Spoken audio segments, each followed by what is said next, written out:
you used whale oil, and it was a huge industry. But there was a disruption in that industry. It was caused by Rockefeller.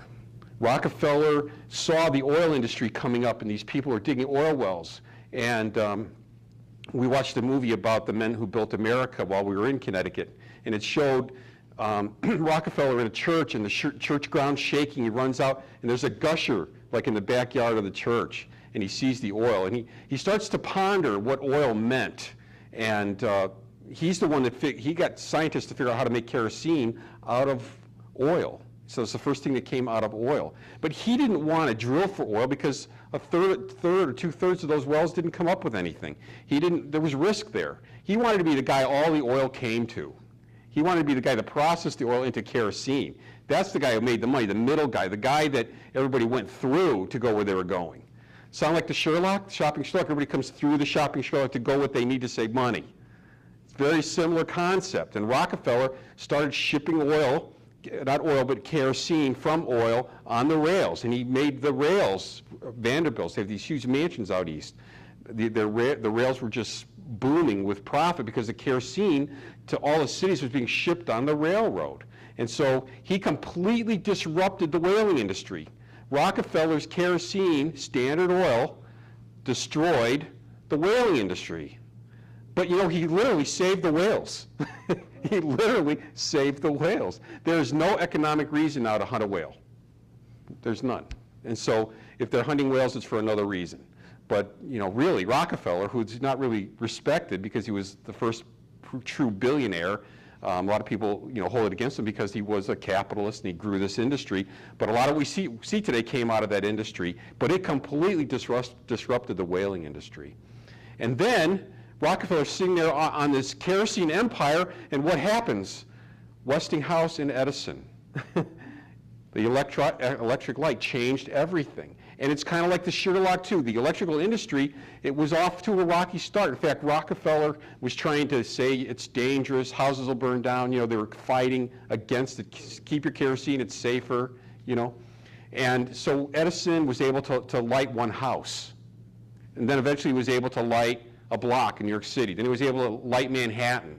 And then Westinghouse was able to wire up Niagara Falls and light the whole eastern part of the United States. And so when everybody was in 1896, people had gone to Chicago for the Great Exposition, and when it got dark, they flipped a switch, and it was the first time everyone saw electricity, what it could do, and it just lit that place, and that's when they went into momentum. And so the whole time they're lighting one house, and a block, and a neighborhood, and a city. Then when they went into momentum, everything was lit up by electricity, and the kerosene industry was disrupted. All the rails were in trouble, Rockefeller was in trouble, but electric light had come. And so that's what we have. So one of my whys is the world is changing right in front of our eyes, and industries and professions and jobs and the way we do things are being disrupted, just like the buggy whip manufacturer was disrupted when the automobile came. The internet is changing everything. Bank tellers. J.P. Morgan Chase Bank laid off 5,000 workers. 5,000 workers. Why? They're being replaced by the internet. All the tellers are being replaced by the internet right now. So one of our whys is the world's changing anyway. I have to do something to take advantage of the change rather than let the change roll over me. Take advantage of it, right? So one of our whys is the world's changing anyway. I might as well participate in where it's going. Where's it going? It's going on the internet.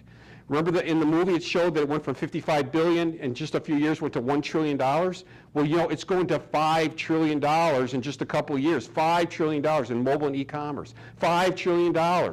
That's a third of the entire economy going online. Got to get in front of it. We got to get in front of it. I don't know any other way where people are including us in going on the internet. Everywhere else, they're taking advantage of us, they're taking our time, they're using us, right? Facebook uses us, Google uses us, they all use us. We're happy to be used. Who's including us? Did you ever get a check from Google for your searches? No, right? Facebook, they pay you anything for all the time you spend on Facebook? How about the games that we play? Anybody send you a check for that? Only the Sherlock has figured out a way to tap into online affiliate income so that when we're using online and the people that we share the app with are using online, it's shared with us. We are business owners in the new economy, the online information economy. We are business owners. We own this business. And everybody's going to be going where we're going. We're just out in front of them. Sometimes it feels lonely when you're out in front, but you know, Rockefeller made a lot of money being out in front. Edison made a lot of money being out in front. Westinghouse made a lot of money being out in front. You got to be out in front for a little while before you start to see everybody else come along. When they come along, being out in front was a really good thing. They're going to say, right now they're thinking, I don't understand what you're in. But you know, 5 years from now, whoa, I wish I got in when you did. A lot of people at Apple felt that way. A lot of people at Microsoft felt that way. A lot of people at IBM felt that way. That's how I feel right now. I see it. I see it on the horizon. It's coming. And we're right in the right spot. So the why is what drives us. But I also want to make a difference. If the whole world is going to the internet, and people are being disrupted, their jobs and careers and everything they do is being disrupted, if I can help people be part of this business, be part of the move before it happens to them, then I can help save a lot of people from disruption in their lives. And so that's a huge why for me. So I was working in an internet company, and we had made the transition to the internet, and I was working with companies, mostly in Chicago. McDonald's was one of my biggest accounts. Waste Management was another large account of mine. And I was helping them be more effective using the internet. And so I was doing this. I noticed that when these companies use the internet, the cost of doing business in that department of theirs that use the internet for communication, for saving money, the cost went down almost to zero. And so they were much more productive, much more profitable. I was at McDonald's. They were looking up one question that used to have like 70 books on the table, because they're in all 50 states, they're worldwide, they're international, they're federal, you know, they're in the whole federal part of the United States. And so you have to have a book to answer your question from every municipality, major municipality, every major state, in the federal government and international, to try to find the answer. And one of the questions they asked me was, they had service dogs at McDonald's, and so they would they would go with these little dogs and clean tables, and if someone's going to have a seizure, the dog would let them know so they could go lay down. It's called a service dog. You see them around. They're like little shepherds and stuff. And so some of these people had been cleaning the parking lot and the tables, now wanted to go in the cooking area. And McDonald's didn't want them to do that. And so they were looking through all 60, 70 books to find an answer. And with the internet, you just go type it in and go click, and there's the answer, right? And so it just made it so much more simple. Just in a matter of seconds, you get an answer that would take hours before. They were impressed, and they decided to use the system. And so that's what I was seeing. And so now that's McDonald's, and that's how McDonald's was saving money. And McDonald's was very wise to use the internet the way they were. But what about us? We have to be able to participate. And so I was watching for the person that was going to take the internet and make it available to everyone as a way to lift people's standard of living, their quality of life. I was basically looking for a Henry Ford of the internet. Henry Ford lifted everyone by making a car available to everyone. And then the roads came and the gas stations, and everyone became wealthier because of Henry Ford. That one man changed everything. So who's going to be the one man that changes the internet, where the internet's part where we can all benefit? I believe it's Michael Weider, because he's had the vision to see where this is going and how we can all be included and all benefit, all have a piece of the pie, and help other people have the piece of the pie. And when we share the app with other people, they save money, they benefit, we benefit. It's a great concept. And I haven't seen anything better, anything that competes with this. I know that if I share the app with people, if I share the business with people a little at a time, now every day, every week, eventually where I'm going, I will be there. If I don't stop on the journey, I'll get there.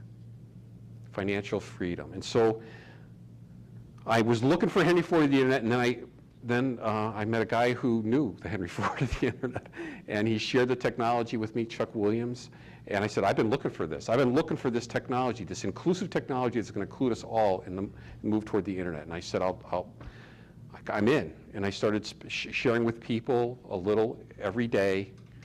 If I tried 3 people and I couldn't get through to them, I would quit after 3 people. I did something every day. No matter if I was dead tired, I was going to pick up the phone and share this concept with somebody, right? So I did that, and after maybe a year, a little bit over a year, I replaced my income. And then I just kept doing it. In fact, I invested a little more time after that, and my income went up quite a bit after that as well. And so right now, when I leave for Connecticut, I left for 11 days. I didn't have to ask somebody. I didn't have to put my name in for a vacation. I didn't have to take vacation time. I was free enough just to get in the car and go. Look at the bank account, okay, yeah, we can go. And we go. And so I didn't have to have permission. And so for me, that's a form of freedom. What kind of price tag can you put on that? When I want to go, I go. You know? And so I just felt, so that's for me freedom. So my personal why is I wanted to be financially free so that I'd be free with my time to do what I want when I want. I want to help other people get free. I want to help as many people as I can, which is I don't have to be here today. But I choose to be here because I want to share the blessing that this has been to me, the benefit this has been to me, so other people can learn about this and become free as well. So, welcome to financial freedom. And not only is it free, it's fun. It's fun to save money. It's fun. I'm in Connecticut.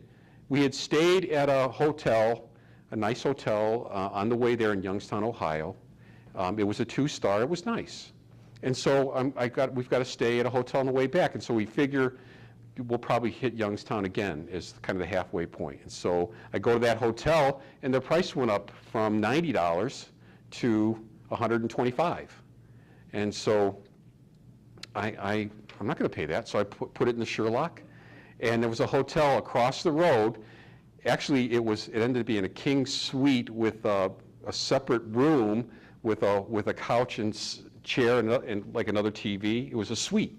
And so I got a suite for $85. I saved $40 at a better hotel. It was a 3-star at a better hotel with a suite over the one that I was in on the way out. And so I saved $40 on one hotel room for that one night. And so we use the Sherlock to save money all the time. I was, like the things that hold up your gate to your car wore out, and I thought, you know what? I went to the dealer and they wanted $150 for both the gate and the hood weren't working on it, and so, I asked the dealer, it was $150 for this set and $150 for that set. So I went on Google and I found it. I found one like for $40 and the other for $40. And so I went and Sherlocked it and I found 2 pair, both ends of the car for $25. And so I was able to, not only did I save almost $300 from the dealer, I saved over Google. Because Google doesn't always have the best price. People think it does, but without the Sherlock, they don't know. And our friends and family are paying sometimes 25, 30% more just because they're using Google or just Amazon when they need to be checking and make sure that these companies have the best price. They're just going by habit. And that money, if you accumulate it over a year, if it's 25, 30%, that's a lot of money by the end of the year that they could be using for something else. So the Sherlock app works. The business is the most lucrative, the best business I've seen in direct sales, and direct sales is the best vehicle for setting people free that I've ever seen. And the Sherlock is the best company in direct sales in my opinion. So welcome to financial freedom. Thank you.